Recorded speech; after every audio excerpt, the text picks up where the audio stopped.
নিচু জাতি নহে কৃষ্ণ ভজনের অযোগ্য, সৎকুল বিপ্র নহে ভজনের যোগ্য।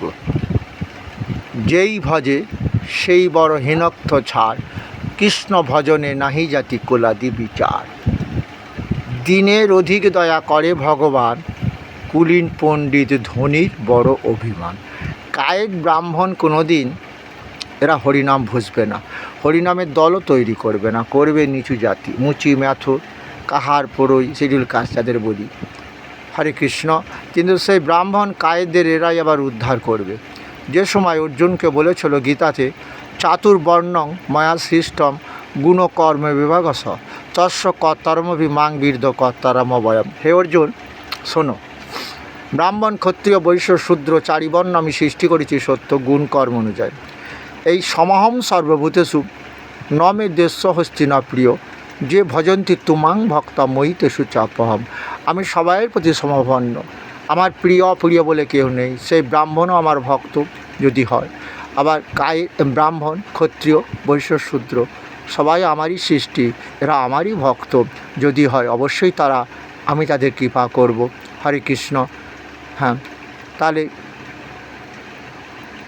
আমার ভগবান এইভাবে আমাদের কলিযুগের ভগবান এটাই বুঝিয়ে দিলেন, আমরা পরমেশ্বরের সন্তান, জাত নয় পাত নয়, আমাদের পরিচয় মানুষ, সবার উপরে মানুষ সত্য, এর ওপর যেন আর কিছু নাই, এটাই যেন আমরা মনে রাখতে পারি। ওই যে একটা গান আছে না, জাতের বলয় নাই কো আমার, বামন চামার সবাই সমান। কে বামন কে চামার, সবাই আমরা ঈশ্বরের সন্তান। তাই আমরা জাতের বিচার করব না। সেই বামনের মধ্যে যে আত্মা, চামারের মধ্যে সেই আত্মা, কেন জাতের বিচার করব? সেটাই মহাপ্রভু আজকে বলে দিলেন, এই চামার নিচু জাতি যাদের তোমরা ঘৃণা করো, হ্যাঁ, কিন্তু এরাই কলিযুগে তোমাদের পরম বন্ধু হবে। দেখবে ব্রাহ্মণ বাড়িতে যে পণ্ডিত সমাজ এদের নিচু জাতি বলে ঘৃণা করেছিল, আর মহাপ্রভু এমনই কলকাটি করে নেড়ে গেলেন যে ব্রাহ্মণেরও বাড়িতে দেখবে হরিনাম হচ্ছে। যে ব্রাহ্মণের বাড়িতে কোনো দিন হরিনাম হয় না, কেন হয় না? আজ হচ্ছে কেন? ব্রাহ্মণের বাবা মারা গেছে, কিন্তু বেদ পাঠ করেছে, বেদ পাঠ করে তাকে তো স্বর্গ লাভ করা যাবে না। কেন যাবে না? কারণ যদিও সে ব্রাহ্মণ ত্রিসন্ধ্যা গায়ত্রী মায়ের মন্ত্র জপ করেছে, তাই চণ্ডী পাঠ হয়েছে, কিন্তু এরপরে গীতা পাঠ হবে কেন? কে কৃষ্ণ? ভজ কৃষ্ণ, বল কৃষ্ণ, লহ কৃষ্ণ শিক্ষা। কে কৃষ্ণ? হে অর্জুন, ছন্দাসমহং গায়ত্রী, ছন্দ গানযুক্ত গায়ত্রী মন্ত্রও আমি। তাই জন্য তো সেই গীতা পাঠ অবশ্যই করতে হবে। আর সেটাই তো গীতায় আমার ভগবানও বলেছেন কলিযুগে। কি বলেছেন? ভজ কৃষ্ণ, বল কৃষ্ণ, লহ কৃষ্ণ শিক্ষা। কৃষ্ণটাকে সবাই জ্ঞান লাভ করো, তাকে ভজন করো। শুনো মিশ্র, কলিযুগে নাহি তপযোগ্য, যেজন ভজে কৃষ্ণ তাহার মহাভাগ্য। অতএব গৃহে তুমি কৃষ্ণ ভজ গিয়া, কুটিনাটি পরিহারি একান্ত হইয়া, সাধন সাধন তত্ত্ব যা কিছু সকল, কৃষ্ণ নামেই মেলাবে সকল। এটা বলেছিল ভগবান। এই কারণে আমাদের এই বাড়ি গাড়ি ধন দৌলত তৈরি করি, তারপর মায়া সৃষ্টি হয়।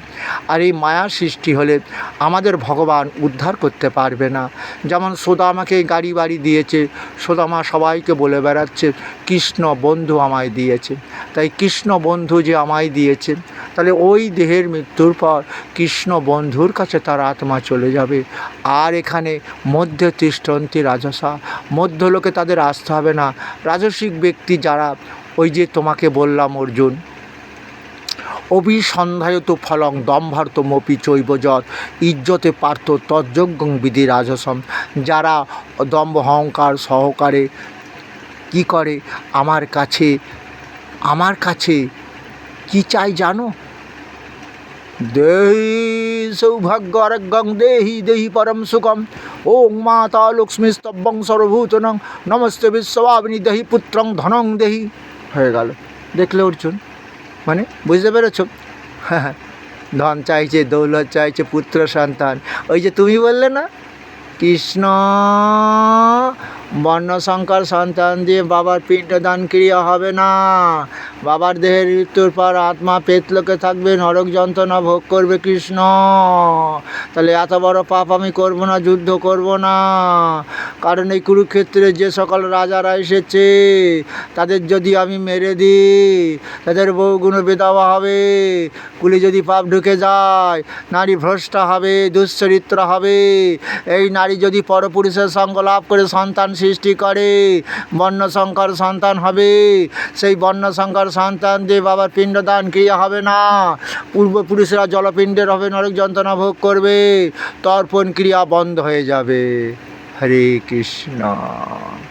ওই জন্য পুত্র সন্তান চাইলে, কিন্তু তোমার আমার সবার মৃত্যুর পর এই পুত্রই তো সেই কৃষ্ণ ভজন করবে। ওগো, বুঝতে পারোনি? কি বুঝতে পারলে? এখন কি করবে? প্রধানমন্ত্রীর সঙ্গে দেখা করতে যাবে তো, পিয়ে ধরতে হবে তো। ওগো, পিয়ে ধরে যেতে হয় তো। আর সরাসরি যদি তুমি দেখা করতে পারো, পিয়ে ধরলে আজ নয় কাল, কাল নয় পরশু, তাই না? সেটাই তো ভগবান বলছে। তাহলে ওই ছেলের হাতে পিণ্ড খেতে খেতে কত কাল কেটে যাবে। ওই যে বললাম, মৃত্যু সর্বহরস্য অহমুদ্ভবস্য ভবিষ্যতম। বুঝতে পারুনি? আমি কৃষ্ণজীবের কর্ম অনুযায়ী মৃত্যু যেমন দিয়ে থাকি, ভবিষ্যতে কর্ম অনুযায়ী আবার দেহ তৈরি হবে। ওই জন্য বিষ্ণু প্রসাদ খেয়েই যাও। প্রসাদ শব্দের অর্থ কৃপা। হরে কৃষ্ণ। হ্যাঁ, আর সরাসরি যদি তুমি বৈষ্ণব হয়ে গলায় তুলসীর মালা পড়ে কলিযুগের মহামন্ত্র হরে কৃষ্ণ কৃষ্ণ কৃষ্ণ হরে হরে, হরে রাম রাম রাম হরে হরে, প্রভু বলে কহিলাম এই মহামন্ত্র, ইহা জপ গিয়া সবে করিয়া নিবন্ধ। হ্যাঁ, তুমি যদি এটা করতে পারতে, নিজে সন্তানাদিদের শোনাতে, তাহলে তো বৃন্দাবন তৈরি করতে পারতে। আর ওই বৃন্দাবনে থাকলে তাহলে তাদের দেহের মৃত্যুর পর আত্মা কি পেতলোকে যায় না বৃন্দাবনে যায় গো? এটা কেন বোঝো না? তাহলে তুমি পুত্র সন্তান কেন চাইছো? হ্যাঁ, পুত্র সন্তান চাইছো, শোনো, পুত্র তোমাকে কিন্তু ওই যে বলেছি, অপিচে দোষী পাপে বা সর্বে বা পাপ কৃতমা সর্বাং জ্ঞান পলবে নৈবা বৃজিনং সন্তরসী। যদি তোমরা অধিকে পাপাকারী হও, অর্জুন আমার গীতা অমৃত পান করো, গীতা জ্ঞান লাভ করো, গীতা জ্ঞান লাভ করে দেহ পাপ মুক্ত করো, গীতা তরি আশ্রয় করো। তাহলে পাপ সমুদ্রে দেহের মৃত্যুর পর আত্মা পাপ সমুদ্রে ডুবে মরবে না, নরক যন্ত্রণা ভোগ করবে না। তোমরা বুঝতে পেরেছো? ওগো, অর্জুনকে উদ্দেশ্য করে সেই জ্ঞানের কথা তো আমাদের বলছেন। কি বুঝতে পারলে? ওই জন্য তো ছেলে গীতা পাঠ দিয়েছে গো। ওই যে মৃত্যু সর্বহরস্য অর্জুন, আমি কৃষ্ণজীবের কর্ম অনুযায়ী মৃত্যু দিয়ে থাকি। আবার ওই যে অহমুদ্ভবস্য ভবিষ্যৎ, আবার ওই জীবের কর্ম অনুযায়ী ভবিষ্যতে কী করবো বলো তো? নতুন দেহ তৈরি করবো তো। ওই যে আমি বলে দিলাম কীরকম দেহ তৈরি হবে। ওই যে ঊর্ধ্বঙ্গচ্ছতি সত্যস্থাপ, দেহ দিয়ে যারা সৎকর্ম করেছে সদ্গতি হয়ে যাবে। আবার দেহ তৈরি করব, সৎ দেহ তৈরি করব, পাপমুক্ত দেহ তৈরি করব। আমার ভক্ত মানে কি? বেদ পুরাণ শাস্ত্র যারা মেনে চলে, গুরুজনদের শ্রদ্ধা ভক্তি করে। কি বুঝতে পেরেছ? কারোর ধন দৌলত ফাঁকি দেওয়ার চিন্তা করে না, ভোগ করার চিন্তা করে না। ওই দুর্যোধনের মতো অকাল মৃত্যু দিতে হবে তো। তাহলে বোঝা গেল? ওই জন্য আবার বললেন, অর্জুন আসুরিং জনিমাপন্না মূঢ়া জন্মনি মাম প্রাপ্যৈবা কন্তে তত জানতি অধমাঙ্গতি। অসুরজনিতে যাদের জন্ম, নরের অধম আমাকে মানবে না, বুঝবে না, আমি আমার বলে অহংকার করেছিল গো। তাহলে তার দেহের মৃত্যুর পর আত্মা কোথায় যাবে? বুঝতে পারোনি? কি বুঝতে পারলে?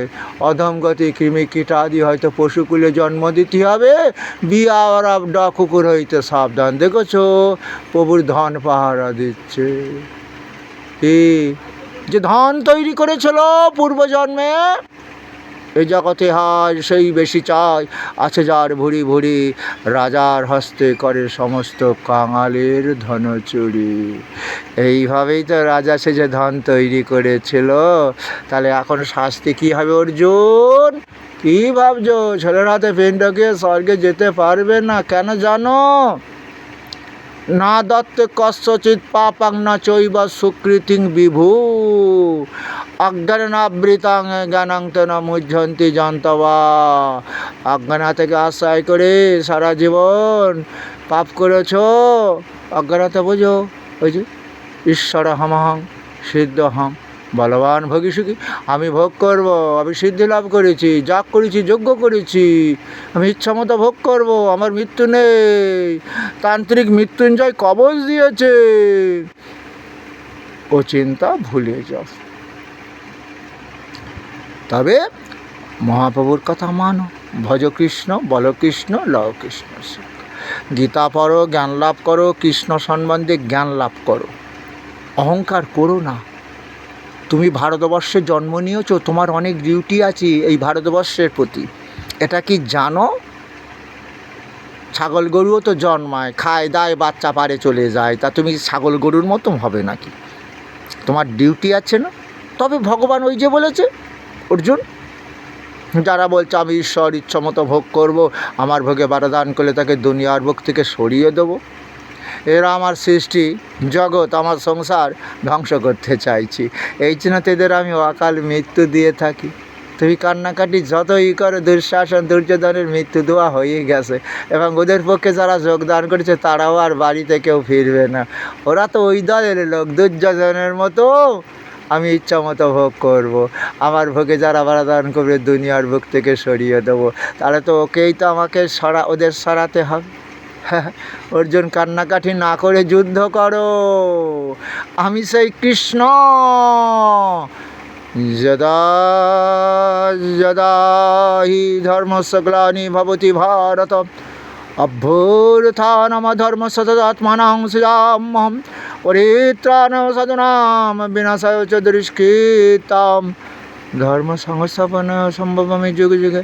ধর্ম বোঝো, ধর্ম সংস্থাপন আমার ধর্ম কি? আত্মোপমেন সর্বত্র সমং পর্ষতি যহ অর্জুন সেবকং বা জড়িতকং সহযোগী পরমত। সবাই আমরা পরম ঈশ্বরের সন্তান, তাই কেউ দুঃখ কষ্ট পাচ্ছে তাকে সুখী করব, এটাই তো ধর্ম। ঈদ এসে গেছে দেখেছ, মুসলমান ভাইরা গরিব দুঃখীদের বলছে ফোনপের মাধ্যমে তোমাদের টাকা দেবো, সেই টাকা নিয়ে ঈদের উৎসব পালন করো। হরে কৃষ্ণ। কী বুঝলে? আমি ভালো মন্দ খাবো, ওরা ভালো মন্দ খাবে না, একটু সুখ ভোগ করতে পারবে না, এটাই তো ধর্ম গো। ওটা কোরআনে আছে, তা এটা আমাদেরও আছে, আমাদেরও গীতাতেও সেটাই তো আছে। ওই যে আবার বলবো শ্লোক, আত্মোপমেন সর্বত্র সমং পর্ষতি যহ অর্জুন সুগং বা জড়িতগং সযোগী পরমমত। আমার মতে সেই যোগী ভক্ত শ্রেষ্ঠ, সবাইকে আপন ভাবে, কাউকে পর ভাবে না, সবাই পরম ঈশ্বরের আমরা সন্তান। তাই কেউ যদি দুঃখ কষ্ট পায় তাকে সুখী করার চেষ্টা করতে হবে। হরে কৃষ্ণ। সেটাই আবার স্বামীজি বলে দিলেন কি, বহুরূপের সম্মুখে তোমা ছাড়ি কোথায় খুঁজেছে ঈশ্বর, জীবের প্রেম করে যেই জন সে বিচে ঈশ্বর। আপনারে লয়ে বিব্রত নহে কেউ অবনী পরে, সকলের তরে সকলে আমরা, প্রত্যেকে আমরা পরের তরে।